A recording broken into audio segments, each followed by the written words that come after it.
The plain wooden coffins are lowered, one by one, from the back of a morgue truck into the hands of waiting inmates, men standing in a pre-dug trench already filled with other bodies on a small, narrow strip of land off the coast of the Bronx.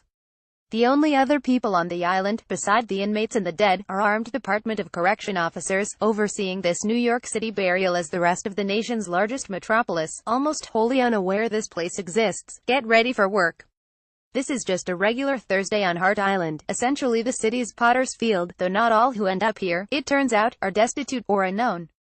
The bodies are collected from the city morgue several times a week, ferried to a dock at the end of a residential street by a truck driver who alternately naps and drinks Dunkin' Donuts coffee as he awaits the arrival of inmates from Rikers Island. Then the morgue truck and the inmates take a boat across the Long Island Sound, disembarking to drive along unpaved roads to open grave sites. Trenches 10 feet deep are left open, week after week, until they're filled with 150 adult coffins, stacked 3 high, or 1,000 tiny pine boxes holding babies. Once the trenches are filled, the graves are covered in and eventually marked with nothing more than a stark white stake. The dead, on Hart Island, are nameless. It's the largest mass burial site in America. Hart Island was purchased by New York City nearly 150 years ago, and its use as a potter's field began the following year. The Department of Correction has been in charge of island burials for much of that time.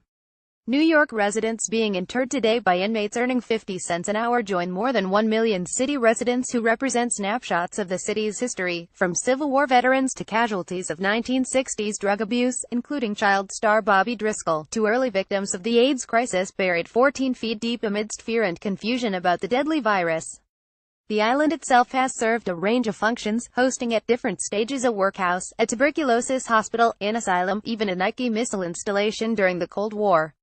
The last occupied structure, a rehab center, closed in the 1970s, and the abandoned buildings are now crumbling and filled with rubble. Vandalism by adventure seekers, who flout the law and take their own boats or dinghies to the island, has been a consistent problem over the years. It's arguably easier for vandals to visit the island than it is for relatives of the people who are buried there. Unlike cities such as Los Angeles, which cremates its dead and holds an annual commemoration ceremony in the cemetery, New York buries its residents in a place that's off-limits to the public. For years, even the mothers of infants buried on Hart Island were denied permission to visit. But a New York Civil Liberties Union (NYCLU) lawsuit in 2014 paved the way for relatives to pay their respects on the island once a month on a designated day, allowing 50 people per visit, a number that has since been increased to 70. They're required to register beforehand, relinquish phones and cameras, and sign a waiver warning that any trips are taken at their own risk, absolving the dock of exposure to dangerous chemicals, wild animals, collapsed building structures, spikes or peaks in the ground, or large or small holes. On one gloomy Saturday morning, DailyMail.com joined such relatives for the journey, invited by the great-great-great-grandson of a man buried on Hart Island.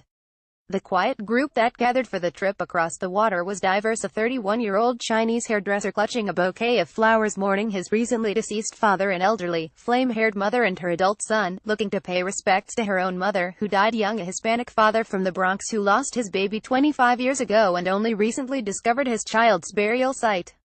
There were no trenches being dug or filled on this weekend morning, and the relatives, all complete strangers beforehand, were accompanied the entire time by armed guards.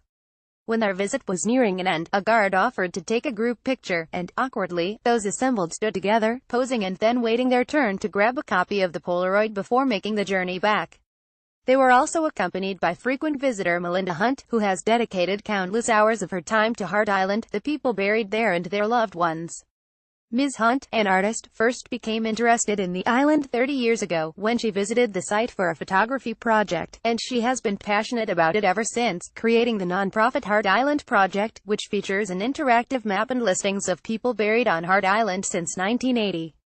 The website includes a clock for each person measuring the period of time they have been buried in anonymity until someone adds a story or image to memorialize their life. Ms. Hunt is visibly saddened by that anonymity and the fact that many New Yorkers have no idea that their loved ones are buried in mass graves on Hart Island, particularly mothers who lose their babies and, for whatever reasons, consent to city burial, unaware their infants will end up in trenches of 1,000 on an island with restricted access. Her dedicated efforts played a huge part in the NYCLU lawsuit, which partially opened the island to family members, albeit on such a limited basis. Soft-spoken but dogged, Ms. Hunt is fighting for Hart Island to be made public and advocating for control to be transferred from the dock to the Department of Parks and Recreation.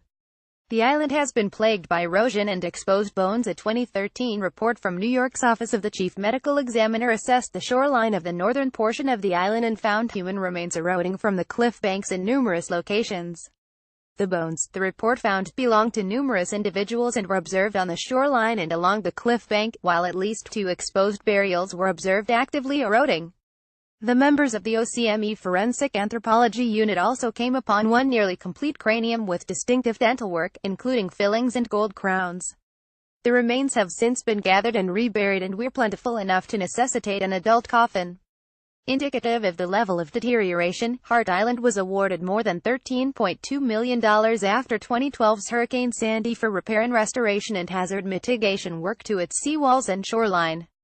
Dock spokesman Peter Thorne told DailyMail.com the Department of Correction has administered the city cemetery on Hart Island for more than a century and considers this a solemn responsibility, pointing out that the expanded visitation capacity for family members in a manner consistent with visitor security and safety concerns.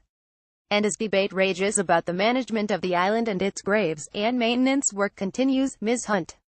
Here's daily from families trying to find their loved ones. Countless people have located their relatives through the Hart Island Project website. Some have chosen to exhume their loved ones, others have chosen to leave them at rest on the island. For others, it's not even possible to find the graves given the amount of time that has passed. Now, family members share with DailyMail.com the stories of their loved ones' lives, how they came to be buried on Hart Island, and how they eventually found out they were there.